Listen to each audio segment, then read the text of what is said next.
Thank you, Mr. Britt, for those kind words and the kind introduction. Mayor Brownlee, I just want to tell you, Mr. Councilman, I want to let you know, I command 175 men and women down Torrington Road here in Lawrence. Each of these individuals you see on this stage have supported us, and I have to find time on the weekends to fit them into my schedule because they come to us so much wanting to help. Mr. Kerry Bolt's been a large help to us. The Coggins have been a help. Every VFW and auxiliary that you have, the American Legion has done great things, and there's a lot to be said about Lawrence, South Carolina. As I look around, there's a lot to be proud of. You have veterans standing on a hilltop, men and women who never wore the uniform, but they want to support it more than anything.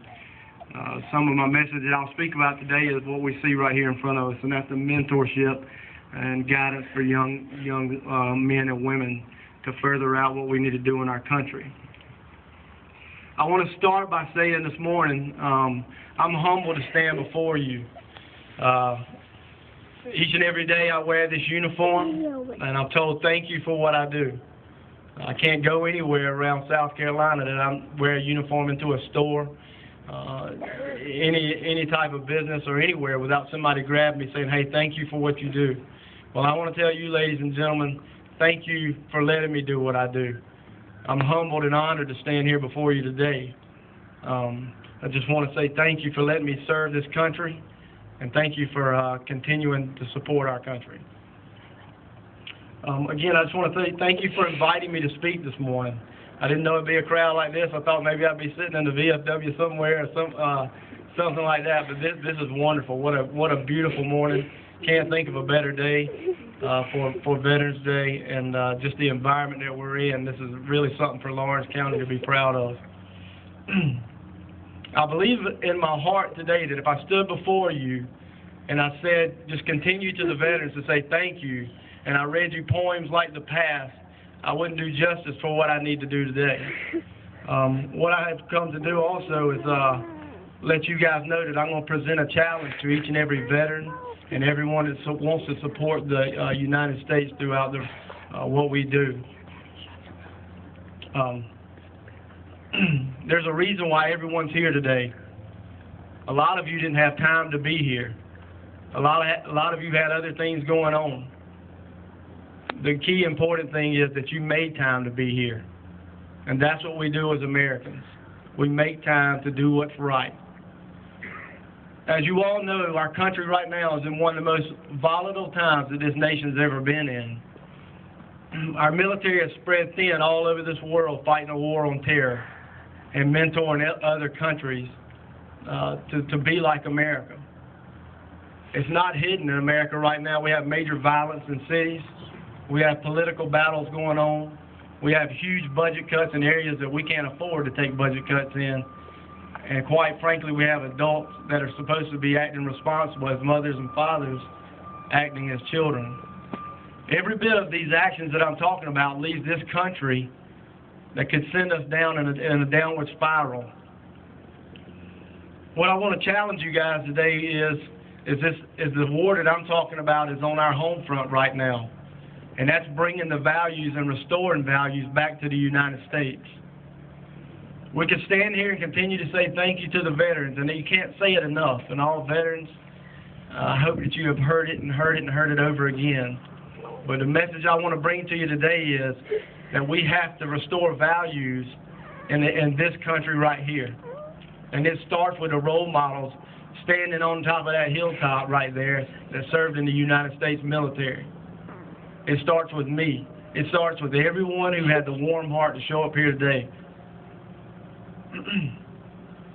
As a member of the military, I explained to you that I'm told thank you over and over again. I've walked in countless restaurants and had my meals paid for by someone who's dashed out the door that I never saw.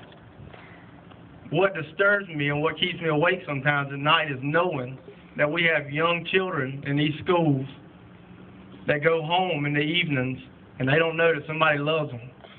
They never get told that they're loved. They don't have that mentorship at home that they're supposed to have, which creates, again, what I'm talking about. It's a huge thorn in the side of this country that will continue to move us in a downward way that we don't want to go. What I'm challenging each and every one of you is with this. We have to get involved in our communities. We have to get involved in these schools. I'm telling you, with these underpaid teachers have a job that they're doing, we have to get involved. There's plenty of organizations in Lawrence that are established already that we can get in. We can establish our own. We can simply reach out and help these young men and young women and help families that are in need. That's what we do. I've done it in a third world country with people that I didn't know and watched my heart break for them. I promise you we can continue to do it right here in America. And I know Lawrence County is a place that still has a ton of values, and we already do that. What I'm challenging each and every one of you to do today is focus on us right here in America during these times. Support our nation. Veterans, the key thing to this is continue the service that you once gave. Whether you were told to join the fight or whether you volunteered to join the fight, continue to serve on our home front. You are role models for these young individuals. You are a role model for me. Soldiers today that wear the uniform look back at the Vietnam veterans, the Desert Storm veterans, the Korea veterans, World War II, World War I. We look at you guys like heroes. We don't even know what we're going through right now, enough for someone to call us a hero. We look at you guys like heroes and wonder how you got through what you went through.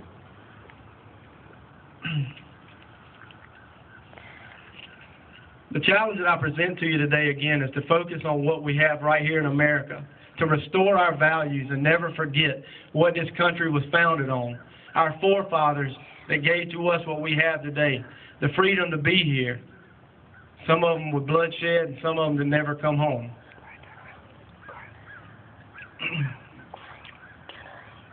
The United States military offered me and luckily afforded me the opportunity to go to Afghanistan and fight for my country.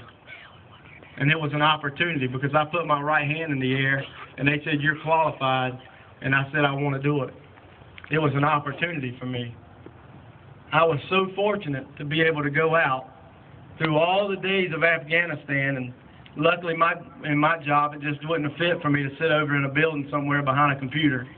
I went and engaged with the locals, and I had 121 Afghans that traveled with me daily and went out and operated throughout the mountains. During that time in Afghanistan, God was gracious to me and my unit.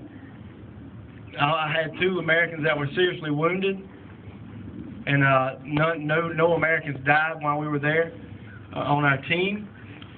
But I want to tell you that I watched 2 of my Afghan brothers die, and I will tell you that they were my brothers.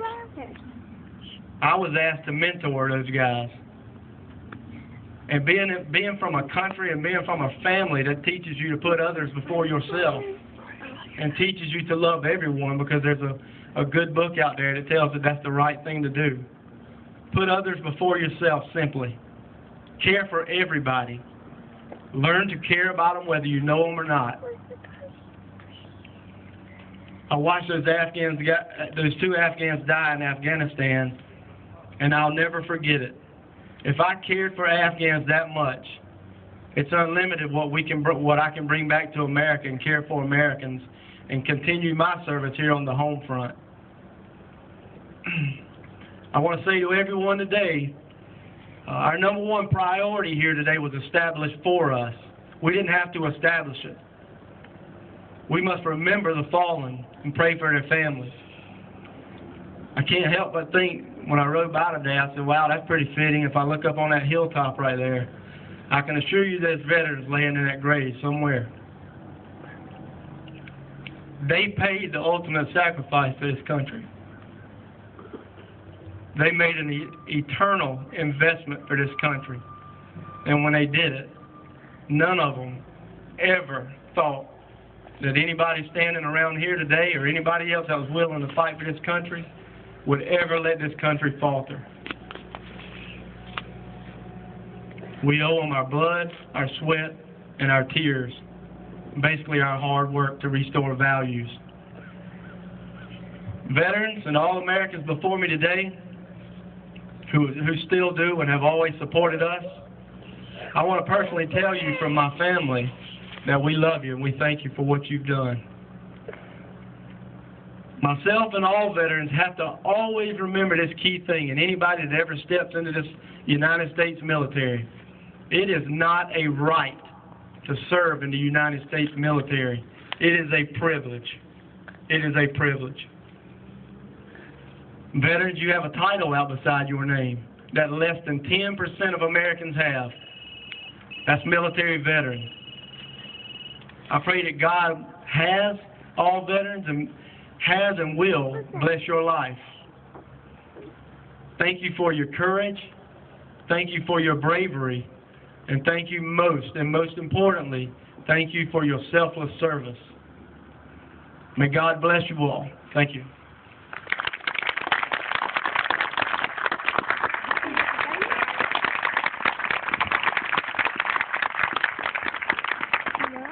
Captain Morris, we thank you for those words.